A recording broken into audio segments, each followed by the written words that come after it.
You've just arrived to the welcome party, your exclusive invitation to pop culture. We're here to directly combat pop culture gatekeeping, and we're throwing a video podcast party matching our fans' most favorite fandoms. And if you hadn't checked out the party theme yet, don't worry. I haven't memorized the show yet. If you, we're a show all about intro to pop culture, and we'll let you know when spoilers are on the way. Today's party theme is a Goofy movie. I'm Alix Catherine, your host, moderator, and gate-crashing party queen. With me as always. Hi, I'm Cole. I'm a Twitch streamer, and I do lots of other stuff. And I'm JPG. I'm a pop culture educator and consultant. I have a case of the giggles. Oh my god. Okay.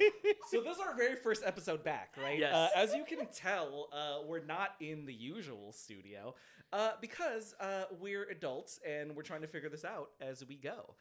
So if you hear crickets, no, you didn't. But in this moment, if you're trying to listen very, like, wait, were there crickets? They decided to stop right now. I know, but we weren't supposed to say anything because they're going to start once we acknowledge it, right? Well, maybe not. Like, I think it's the door being closed. Like, all the bugs went, oh, they're recording. Oh, Excuse no. me. I feel like an outright idiot because Cole and I just went outside with flashlights to try to find them. Yeah, and then they were across the street. Because we were in here, Anthony and I. Anthony does our sound. He's magical. Shout out to DJ Anthony. But we were sitting in here, and Anthony's like, they're not going to kill all the crickets. Yes, we will. We're going to go out there with fire and go, Yeah, it was gonna be that scene in Predator, you know. And then we got attacked by Mothra. Yep. Okay, so that was probably this mosquito was so large. It ran into my camera, the camera that I'm on right now, and it moved the camera. We had to reset the cameras because it ran into it. So, legitimate question, was that a mosquito or was that a mosquito eater? Okay, I thought it was a mosquito eater, and then, because they're usually bigger than mosquitoes. Uh-huh. Yeah. But this was even bigger than that. It looked like it almost had a little tail to it. Yeah, It was really weird. I mean, it's on the bottom of my shoe now, so I don't want Well, the only reason I'm bringing that up is I'm allergic to mosquitoes. Oh, yeah. I mean, that's a mosquito's whole thing. That's why you get itchy. No, but I mean, like, I get more than itchy. I'm, like, allergic. Oh, yeah. Oh, You both are. It happened to us at the Old studio. Yeah, the old studio, right? And we had to end the recording because we were in so much pain. I just get normal people itchy. Oh, no, I swell. Must be nice. Well, bugs and technical issues aside, We're here. Yeah, this is our first episode back. Yo! We have nothing after that. We're who back. says yo. Well, I was thinking you guys were going to interject. So I was like, oh, yeah, this is going to be something that I'm just saying off the top of the cusp. There's going to be no emphasis, no, like, solidify. And then it turned out it was a monologue. And I went, oh, shit. Yeah, you had nowhere to run on that one. Nope. There was no brains behind that yo. It was just filling out, just responding with everyone else. That's all. Look, we did a little bit of an intro episode, but in case you guys missed it, this is an introductory podcast. We jump into different pop culture things, and we like to talk about it. It could be something new that just came out, or somebody's favorite fandom that we're going back to, or something new for one of us. Now, a lot of the times, these suggestions actually come from our audience as well. So to our party people, thank you so much. A Goofy movie, which we're talking about today, has some pretty cool stuff coming up. Yeah, no. My favorite thing about the research of Goofy movie was finding out no one liked it. So a lot of my research was like, Can we rephrase that in some way? It was the critics hated it when it first came out. That's a much better phrasing. Right? Because the way that you said it, you're like, well, this video sucks. Well, so no, why are because you like watching this? Absolutely nobody in the whole world apparently liked it. It lost to oh my god, the Will Smith movie, The Cop.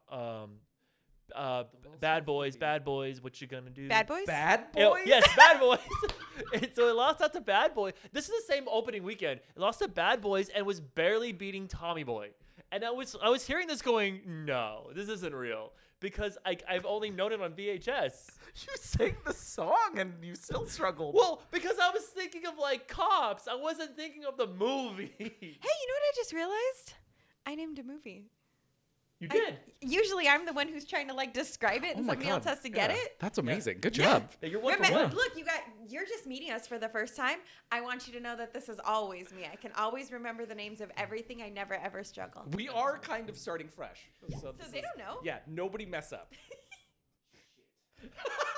We're not even 10 minutes in, Cole. And demonetized. But yeah, no, that was one of my favorite aspects, was just finding out how it was first perceived versus how we perceive it now.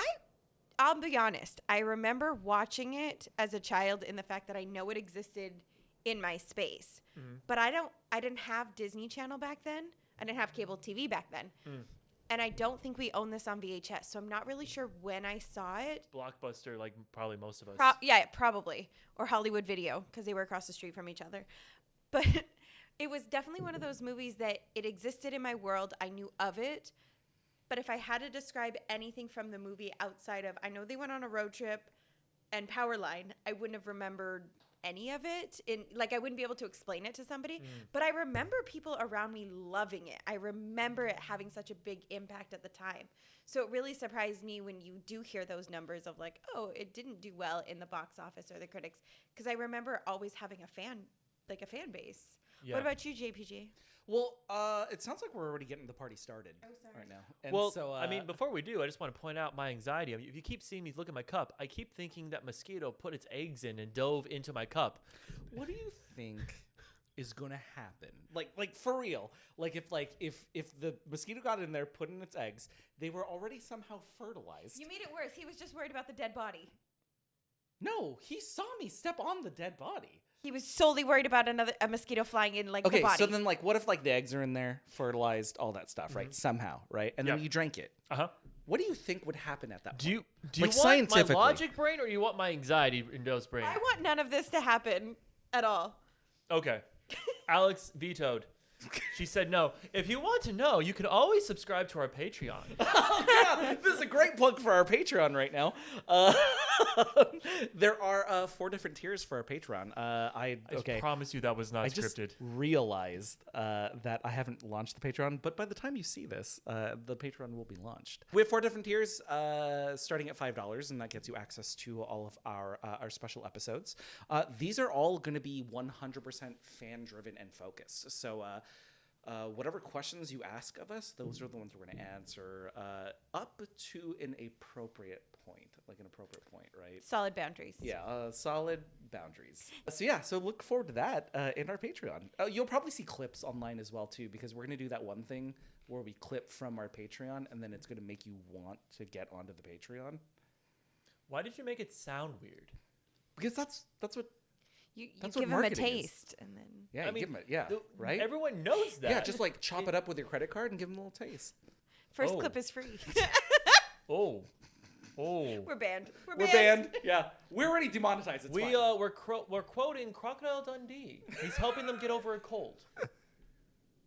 So before we jump into the party and get the party started, JPG, what do we need to know about a Goofy movie? Well, of course, in the way that I love to ask these about you guys, these are all going to be in the form of riddles.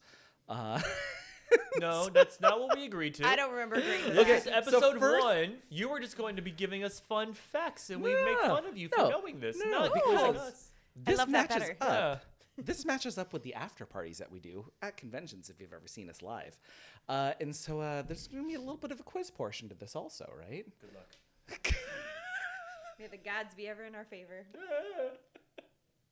So, first and foremost, we are always trying to be as relevant as possible when we're on the show.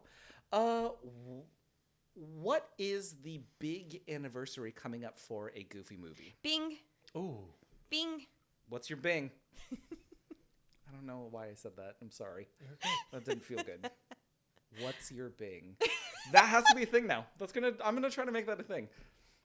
Stop trying to make fetch happen. It just celebrated its 30th anniversary. Bing, bing, bing, bing, bing, bing, bing.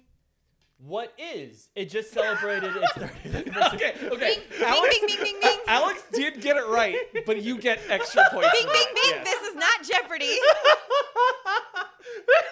That was great. Okay. For some extra points, what was the exact day that a Goofy movie came out? Don't look. Don't Don't look. cheat, Stop don't looking. cheat. Quit She's cheating. at the front. She's She's literally. front. Oh my god. You can see it. That's right. I'm gonna zoom in when I edit this. You can see it on the desk. Okay. IMDb. All right. Come on. The exact date has to, it was because July. No. Cole. Bong. No, because it came out with Bad Boys. I just talked about this, and Tommy Boy. It was a summer film. Bong. Oh, yes. It just happened.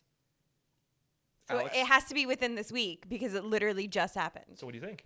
Alex, what's your guess? Oh, poop. I was just trying to help Cole. I was being a team player. Oh, well, Yeah. No. Bing. April 7th, Okay. And then 1995. I'm gonna go with what's today's date? The 9th.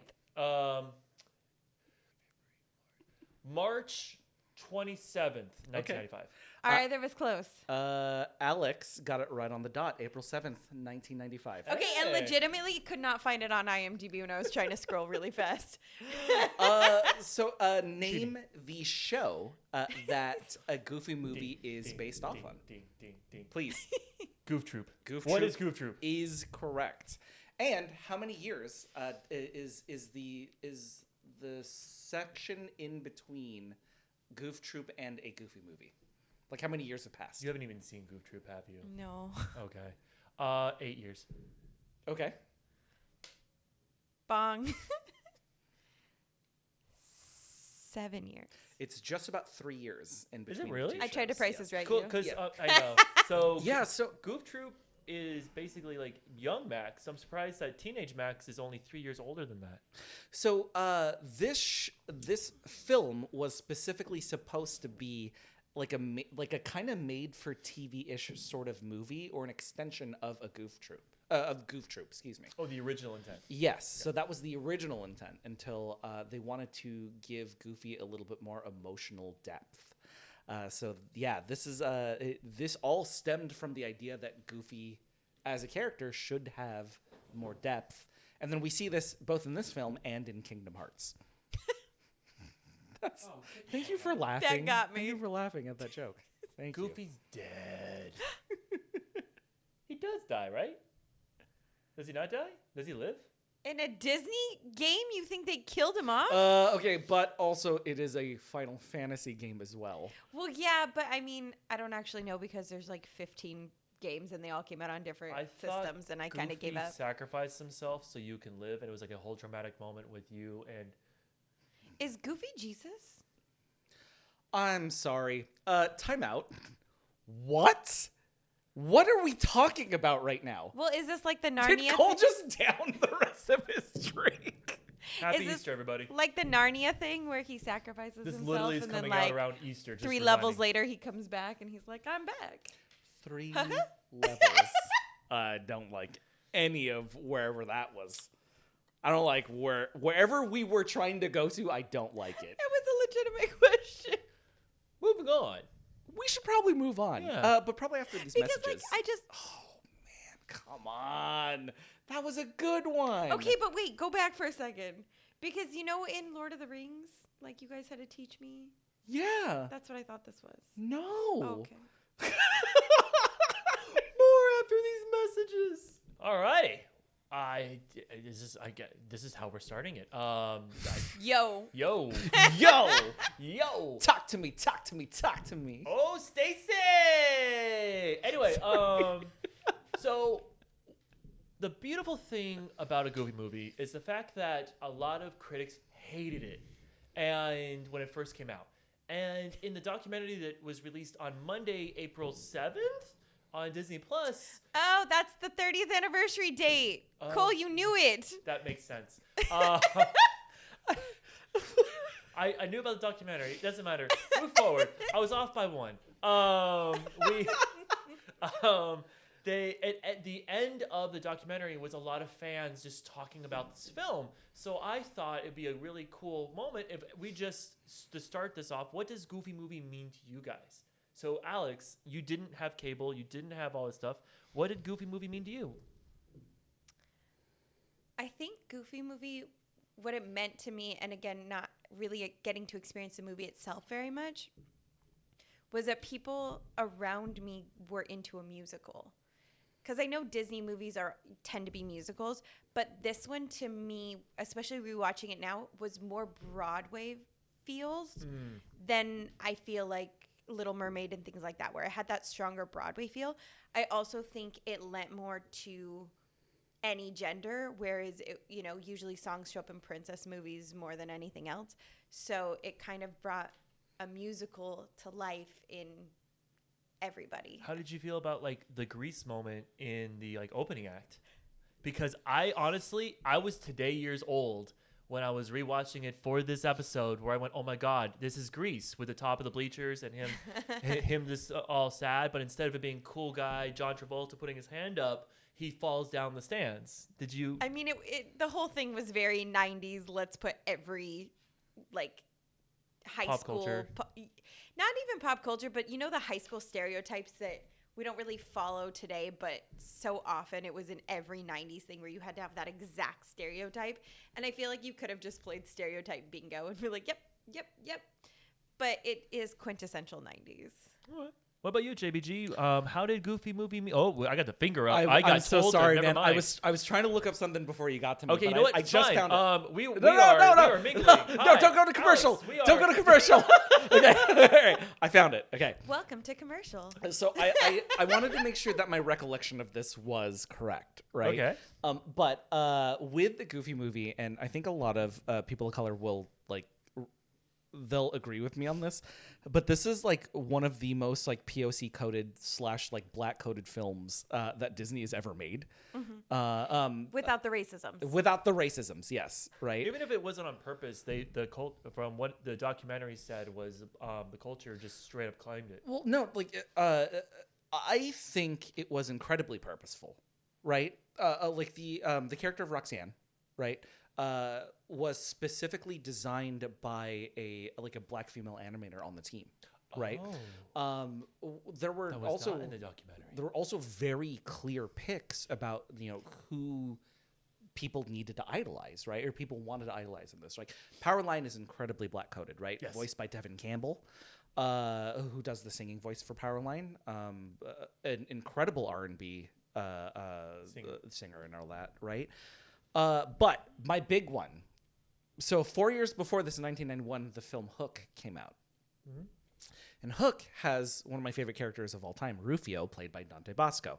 You may know him because you're probably much younger than us, as the voice of Zuko. Joke's on you. This person's 99 years old. And I'm talking Well, I to you, know, right? The 99-year-old one fan. audience member that's 107. Yes. Thank you for tuning in on YouTube. How do I turn this off? We're just on repeat for them the whole time. I can't change the channel. So Dante Bosco, who's the voice of Zuko, was also one of the voices in this film as well. He's the one who I quoted, "Talk to me, talk to me, talk to me," right? That was specifically from Jodeci. So another R&B group in that particular era, right? So they snuck in a Jodeci reference in Did this. not catch that. Yeah.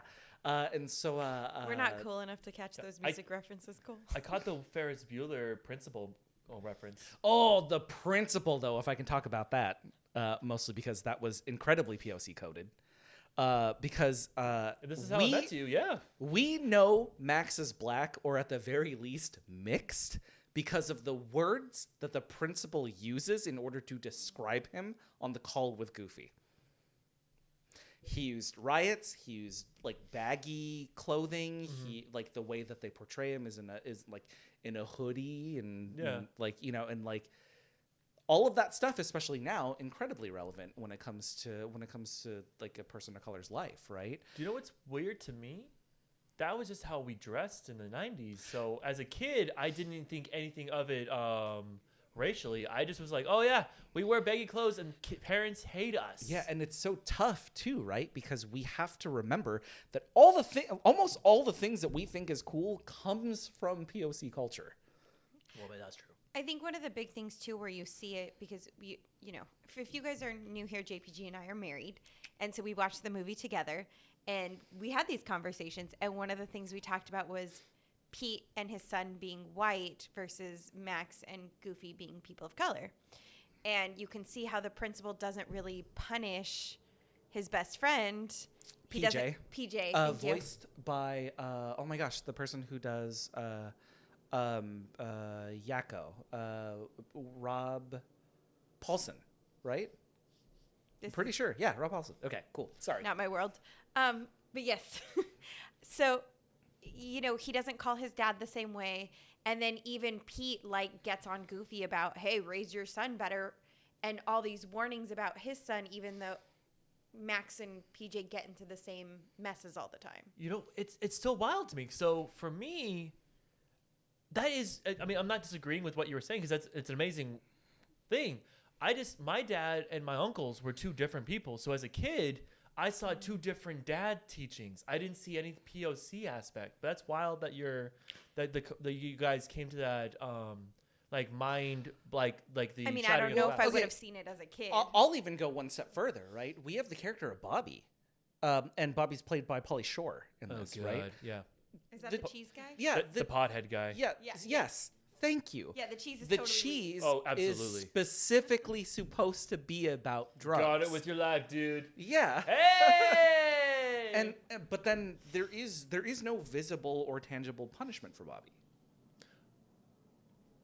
So even somebody who is completely zooted throughout the whole film. Well, okay, I don't remember seeing his, but I remember PJ coming out looking like he got murdered. Yeah, but there's still there still was not a visible punishment, right? As opposed to Max, we find that he technically gets punished by his dad because Goofy takes him on the trip, right? PJ gets to go into the RV and he is looking forward to the trip. That's such an interesting aspect because I saw the opposite. So PJ is his dad doesn't care if his dad sucks. Yeah, his dad Pete does not care if PJ loves him. He's like, my son respects me. PJ is constantly seen doing chores. The anxiety of getting in trouble is through the roof. He is constantly looking at Max going, you have it so great. So to me, PJ was like this kid who was constantly trapped.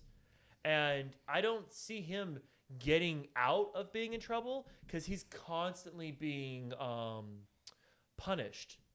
Well, I would even say that I don't think PJ gets punished specifically because Pete makes the same types of mistakes that he does, right?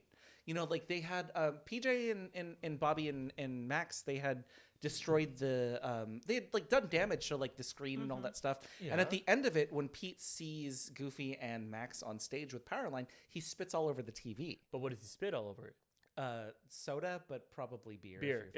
I don't think we're supposed to think it's soda. I think we're supposed to think it's beer. Yeah, it's it looks the color of soda, but it's definitely beer coated. I literally got abusive dad. I did not as a kid. Even as a kid, I got that.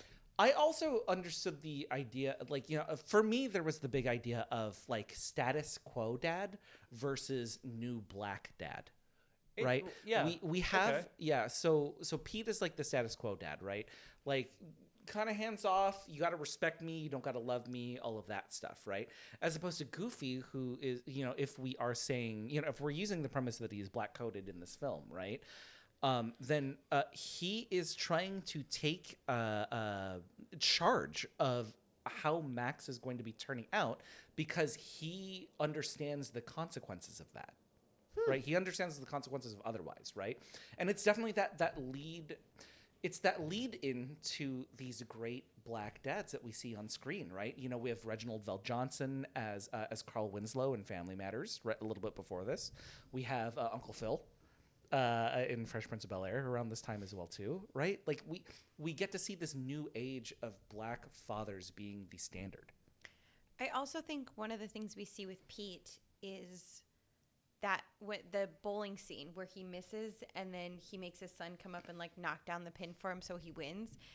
I mean, that moment is I think it's pivotal to kind of show the kind of dad he is too, because he doesn't care how his son gets to the top. He just cares that his son is at the top. and you can that moment right there tells you so much, because he's not teaching his son that you have to work hard for everything you do. He's teaching his son that it doesn't matter what you do as long as you win. Goofy is not mad at Max for changing the route on the not calendar, the map. The map. He's Thank just you. mad that he lied. He's mad that he lied, right? And he's mad that he didn't take accountability for it. There is no I'm going to punish you or anything like that. He was upset, and he even takes himself out of the moment in order to be upset with the situation. Yeah. Right? We have that beautiful scene where he screeches and he stops like right on that overpass. And he's just trying not to look at his son because he knows he needs to control his emotions. Wow. Okay, so I'm gonna take this. You did not think this was gonna go this way. I mean, I kind of knew you were gonna take it in a certain direction. This is actually where I kind of expected you to take it, but not instantly. For me, I don't know. For me, I mean, for you guys at home, I'm sure you guys the same way. It's like you don't want to stop the conversation because I'm like, I have all these things planned of what we're going to talk about. And I'm like, okay, maybe not interrupt the people of color conversation. Hi, white-faced individual here. This is not the time to steal the conversation. You heard it here, folks. Cole gives space to people of color, all right? Okay, Cole, I know that you have a bunch planned, especially because since you're the one who's leading the conversation, we do choose, I got by the way, the first conversation. I'm so sorry. We do choose who leads the conversation. Maybe I should sit in that seat next time. Yeah, okay. During this particular section, whoever leads this is the one who's most excited about the film, and Cole decided that he was most excited. Yeah. Don't look into why I picked Goofy. So not just the goof, the documentary. There was an aspect of this that I found interesting. The process to make this film, Goofy movie could have sucked, but there's one aspect that would have made this horrible, in my opinion, but is going to ask a question that I'm kind of excited to see what these two come up with. The original inspiration for Goofy was not to be Goofy. It was not going to be Bill Farmer. They did not want him originally. They were going to have Steve Martin use his Steve Martin voice as Goofy. They're kind of ahead of the times because if you think about it, Mario Brothers, Donkey Kong, Sonic the Hedgehog, they don't sound like how they originally sounded. They sound like the actors who are now portraying them sound. Which is a pet peeve of mine. I did just realize, I was like, Donkey Kong? Oh, yeah. Sorry. So my question for you guys, if Goofy movie was not going to bring Bill Farmer and it was not going to be the voice of Goofy that we've all known, but you were going to pick an actor working today, which actor would you want to be the voice of Goofy? And for me, the hardest thing I had to think of was I needed someone who was fun. I needed someone with a high energy voice, but I needed someone who is older, so could be like a dad. Okay. And so the one voice of Goofy that I came up with was Andy Samberg. Okay. So that's who I would love to cast as Goofy if it's not Bill Farmer. Bear in mind, I never want to hear anyone that's not Bill Farmer do Goofy voice because Goofy is Goofy for a reason. I don't know if we've hit the 10-minute mark yet, but I need that voice. When it's not that voice, I go, something's not right. I mean, my biggest pet peeve is casting actors so that they just play their voices, because there's so many voice actors out there, and I feel like these shows should have voice actors. Let actors do their thing and let voice actors do their thing. I love that pitch. Biggest pet peeve of mine. But for this question, yes, I understand. Bear in mind, I do agree with you, but I think I have a good answer. Yes. I think it should to keep it black coded. Ooh. I would cast Ron Funches. He's the voice of King Shark on Harley Quinn and Poison Ivy. The only thing is, I feel like his lisp would be too much. Well, he plays that up though. Oh, does he? Yeah. Oh, That's not I'm his. thinking I don't know King if you Shark. know That's how not his regular acting voice. works. Yeah. I swear. I've only seen him play the lisp. There's this thing called accents when you act, Cole, right? And like It's like how there's an Larry the Cable Guy is not affectation. actually that voice. Yeah, I get it. Oh I get it. man, yeah, it's messed up when you hear Larry the Cable Guy speak like a regular The person. first time, it's like, Yeah. wait, what? Yeah. Do you know what one really threw me off was House? The guy. Oh, Yeah, Hugh Laurie. he's British. That Yeah, he's 'cause British? British. He's in Friends. Yes. No, okay, and he's British. He's also one of the bad guys in the live-action remake of 101 101 Dalmatians. Dalmatians. Yeah. There was another one that I know. Yeah. I'm trying to think who else. It's oh my god, it's someone who's British you don't think is British. Tom Holland. No. Who else? David Cornsweet. I don't know who that is. Yeah, it's Superman. Played Superman.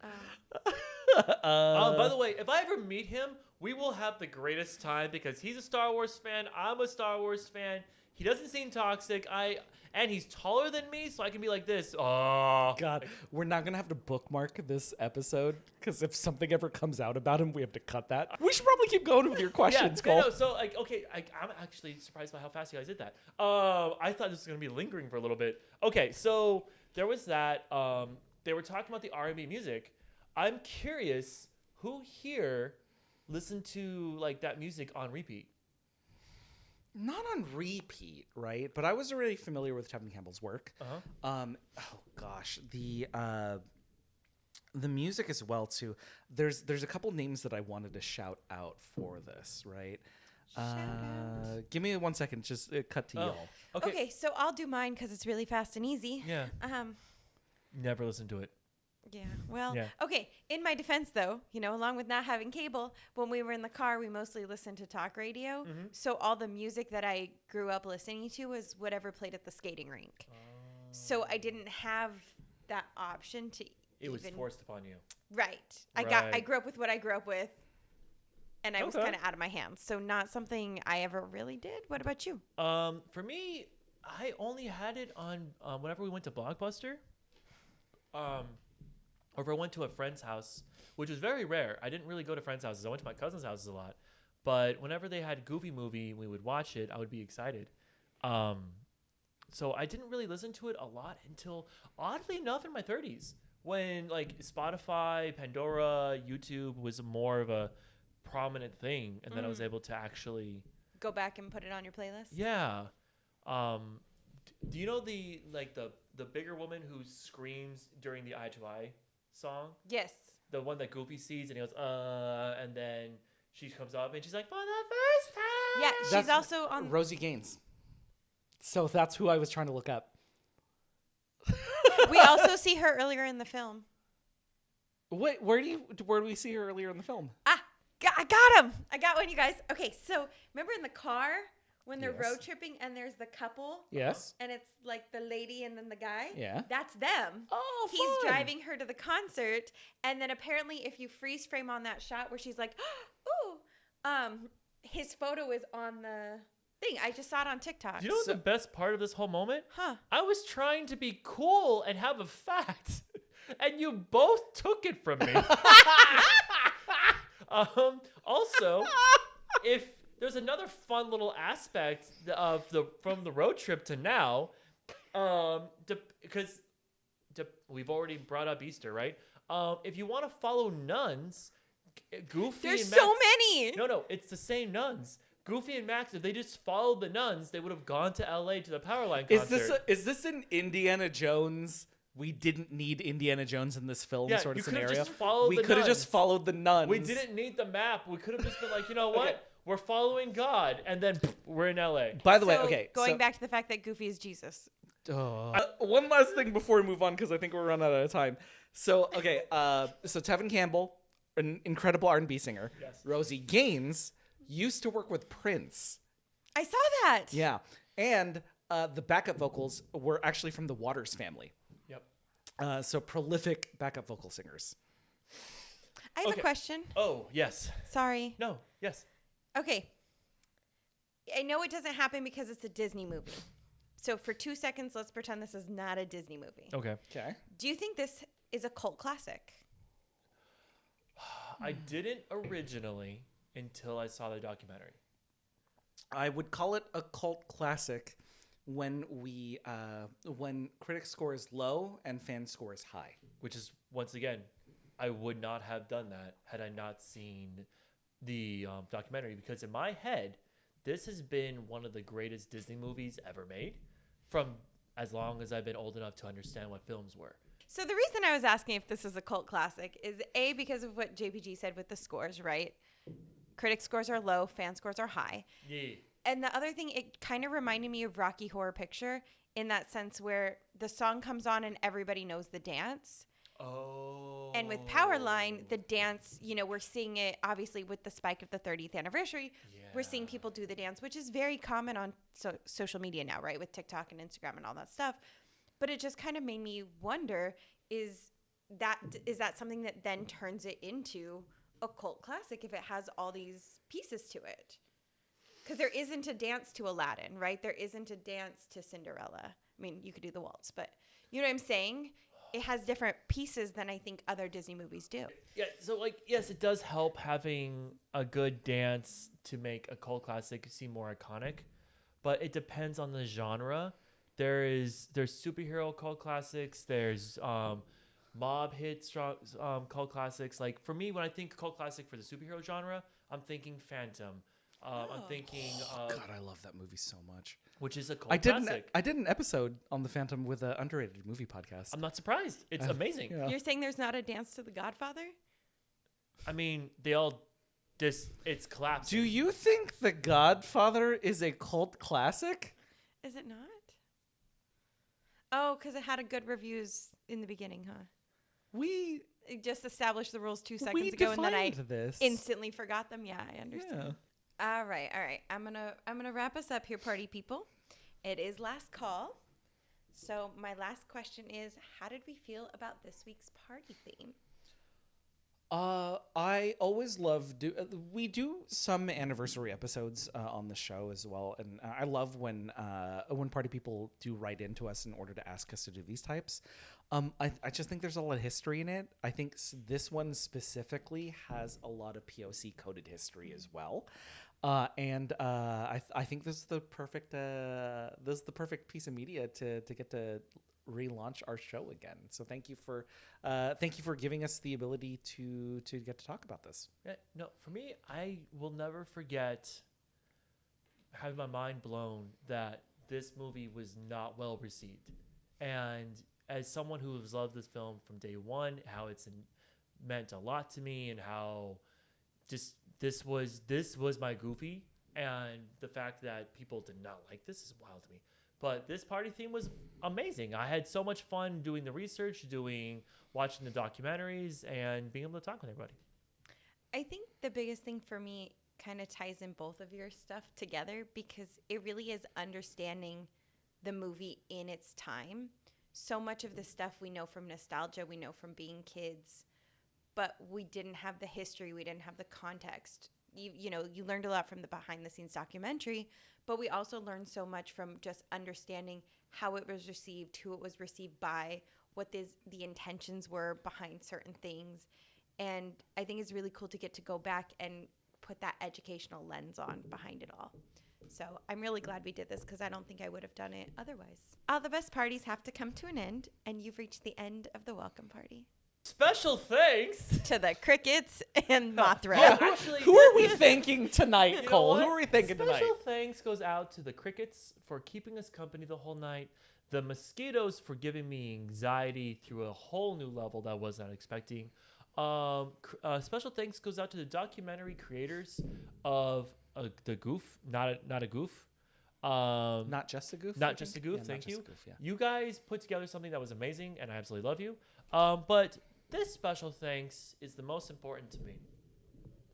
Everyone who is watching episode 1, you guys deserve the special thanks. Oh, our party people. Yeah, you guys, honestly, we did episode 0, and there was a lot of comments, which I was not expecting. I was going to say, can we shout them out? Yeah, we can totally shout them. Oh, you want me to read them all? Just the names. Okay. You don't have to read the comments. Our first comments on our episode 0. Our I thought first that would be a nice comments on shout our out. Episode 0. Let me put on my glasses again. This is very dramatic, but okay. Special thank you goes out to Cujo Prime, Sarah White, Jesse Graspy 914, Reed Cooper, and Brooke Thornton Actor. Special thanks goes out to you. We'll be back next time with our mainline episode, and this is actually going to be talking about season 1 of Solo Leveling. You can find it on Crunchyroll right now. This season 2 actually just ended around the time that we're filming this.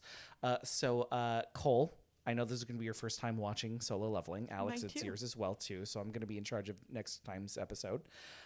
You might try to set aside some time. You might want to get real deep into season 2 as well.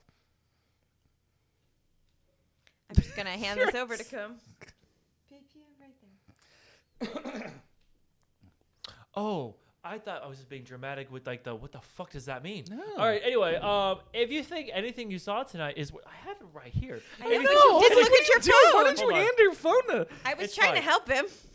Duel. Weird. He's If dual you wielding. think anything you saw tonight is worth $1. Oh no, he changed it. If you think anything you saw tonight is worth the cost of 1 coffee a month, please consider joining the Welcome Party's Patreon. Feed my coffee addiction. With 4 different donation tiers, your support goes to what My topics? coffee condition. Oh, No. jeez. The support goes to what topics we talk about on Patreon exclusive content. You'll have access to short form kickback episodes, longer form soiree episodes, and even our after party games that we do exclusively at live events. That's it for the welcome party tonight. Next time, bring a friend. Bye.